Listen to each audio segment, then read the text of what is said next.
Hello, WI Proud viewers, and welcome to episode 7 of Eagle Watch. Joining me for the show, UWO football Eagle head coach Matt Janis. Matt, how you doing this morning?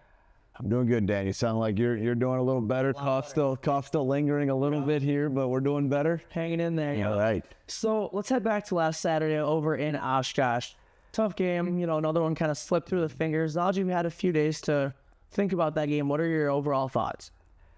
Yeah, I think it's been kind of a frustrating last couple of weeks here for our football program. It has been, and it's been, really throughout the course of 3 games, it's been 11 points, right? And so the end of the Oshkosh game was really frustrating, and there was a lot of things that happened at the end, right? And like a lot of people want to point fingers and blame, and I get that comes with the territory, right? Was it play calling? Well, I don't know. There's a lot that goes into a play call, right? Like whether it's formationally, what the other opponent's doing, right? The easy answer is just play calling and point fingers there. But really, in reflecting on it, and reflecting on the last couple of weeks, and I talked to the team yesterday on this, is the issue with Saturday at Oshkosh really was something that started probably about 8 months ago. And what happened was we lost in the quarterfinals to North Central after a great year. And what happened in our program was a huge shift. And what happened in the vision of our program is and will always be about 2 numbers, about 36 and 4, 36 conference championship and a 4th national championship. Like that's what we're pursuing. But after that game, everything in our program shifted to becoming about winning. And it became about that, and it became about X's and O's and putting our guys in the best spot, and it became about trying to add as many pieces as we can to make sure that we could be talented on the football field.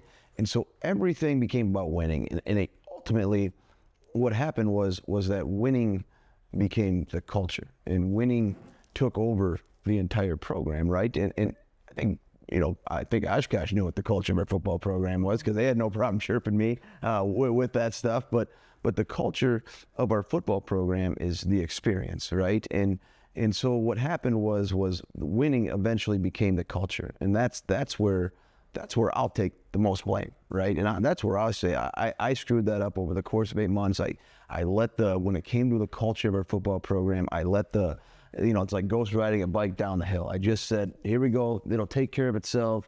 I'll just focus on winning. I'll focus on getting this guy. We'll focus on X's and O's.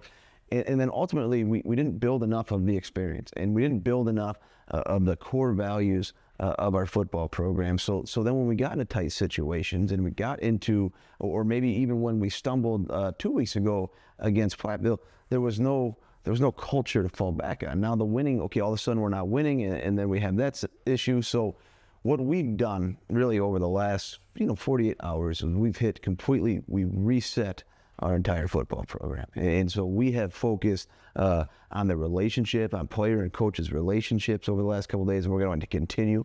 We're going to continue to pour into the experience, and whether that's academically, whether that's socially, or whether that's athletically.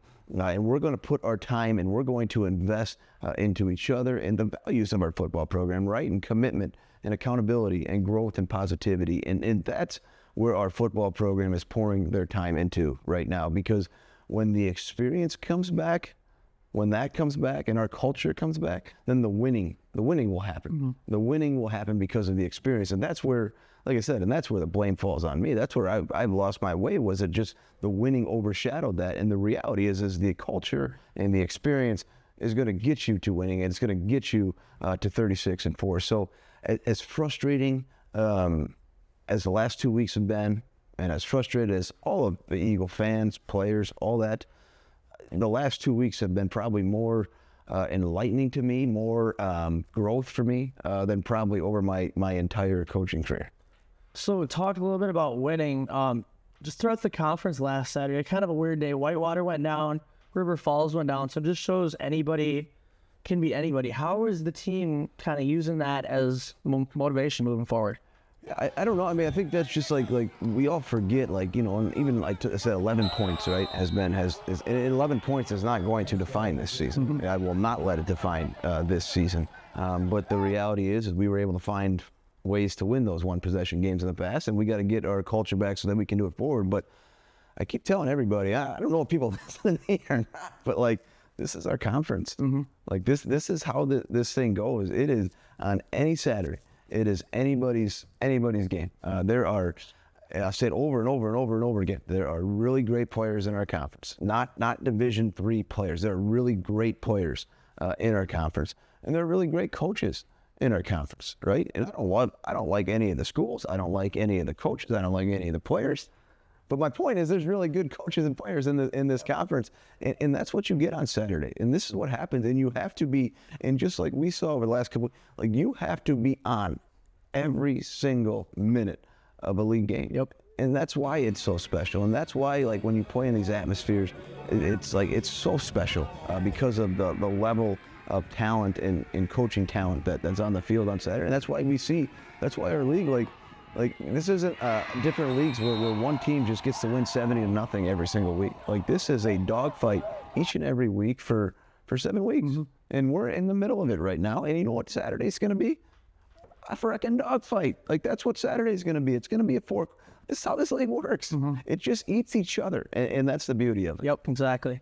So talking about those special players, the guy you were kind of keying in on from UWO, Trey Tetzloff, had 8 receptions, 92 yards, a pair of touchdowns. What are your overall thoughts of how the defense did in Trey? Yeah, didn't you know, at times I thought we did a good job, but at times, you know, and credit to their play caller, right? Credit to their head coach and getting that and finding different ways to get him involved.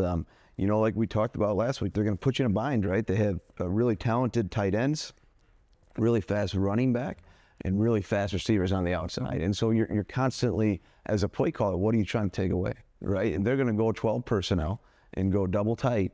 Are they going to max pro and run a post to Trey, or are they going to try to run outside zone with the 2 tight ends? And so you got to fit your defense to that. And so I think earlier, in looking back on it, you know, we're a press man team.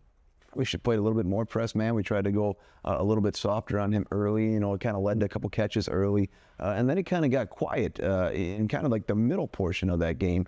But then you see what they did a good job was they came back to when they needed him most and get the ball to him. And he's a special player. It's fun to coach against him. It is. He just, like, I think there was like 3 or 4 moments that we just smiled at each other. Like, it's been so long that we've been going against each other that we were joking and laughing kind of throughout that game. But, you know, we got to continue to find ways and to just say that you're going to double somebody and all the time, every single play, like, okay, like, are you going to be sound in the different formations? Are you going to be sound when they move that player around? Are you going to be like, so it's a give and take as a play caller here, and for a little bit we did a good job, and then we had to find a way. You know, we knew he was going to get one.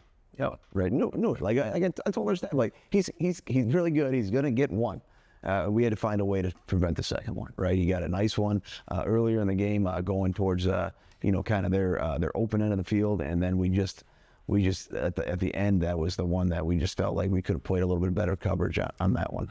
So we've talked, I guess, the last 3 weeks about the fan support you've gotten at the Grand Valley game, and then with Platteville at home, and then over last week now in Oshkosh. I mean, there's almost as many UWL fans over there as there was Oshkosh fans. 3-hour drive, and they came out and supported. What is that like for Wyatt games to get fan support like that? Continues to mean the world, and continue to stick with us. Continue to stick with us, you guys. We'll get this thing back on track. We'll get our culture back. And those fans and parents and alumni, like they're part of the experience too, right? And they're part of getting this thing back on track too. So stick with us. We'll get this thing back. But it's absolutely awesome having their support. So this week you have Eau Claire, kind of a strange 11:30 a.m. kickoff on Saturday. What's being done to prepare for that game up there? Well, they're up early right now with weights.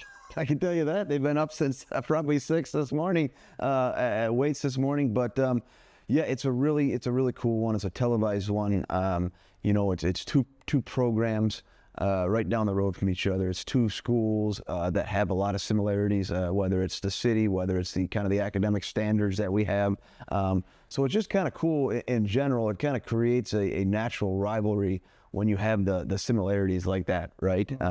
And then you throw in, and it is different, right? Like our guys are gonna have to be up at 5:15. Like we're getting on the bus at 5:45. And that's tough. And you worry sometimes with college kids, right? Like, do they stay up too late? Or are they getting a proper amount of sleep? But again, like we just have to adjust. And I think, half of our guys have said, well, this is a heck of a lot better than playing at 6 o'clock at night because we don't got to wait around all day for it. So it kind of tweaks the schedule. But what's been nice and what's been helpful for me is that we've had a staff that has been a part of this game, right? And this game has always really been at 11:30. So we kind of have already had a plan in place, and we've kind of gone through it. So we know what to expect. And like I said, I mean, early on, it's going to be telling. In the first quarter is going to be telling. And we got to we got to be ready to go at kickoff and not wait around until 1 o'clock or 12:30 to get ourselves going.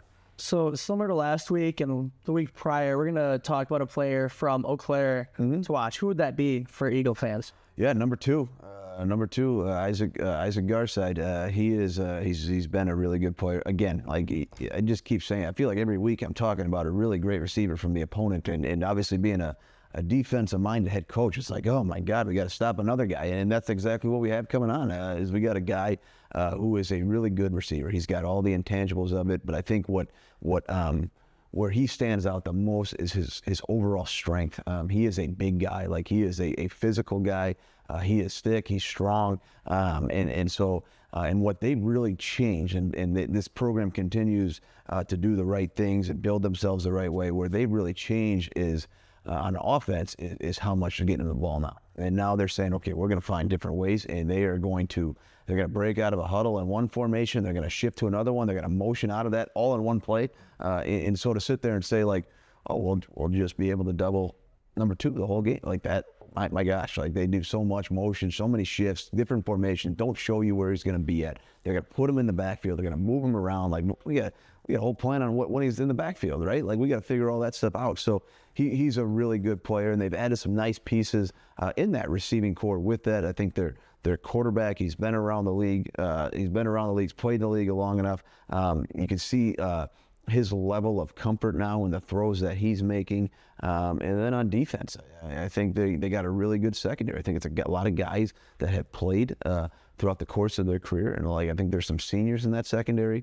They got a really nice boundary corner. He's a really nice player. So this is the team that Coach Erickson and their head coach there has done a great job of continuing to build that program. And we have, it's like I said, it's going to be a 4-quarter game. Matt, of course, thank you for your time. And viewers, listeners, thank you as well. Best of luck this Saturday, and go Eagles. Go Eagles, Daniel. Thanks for having me.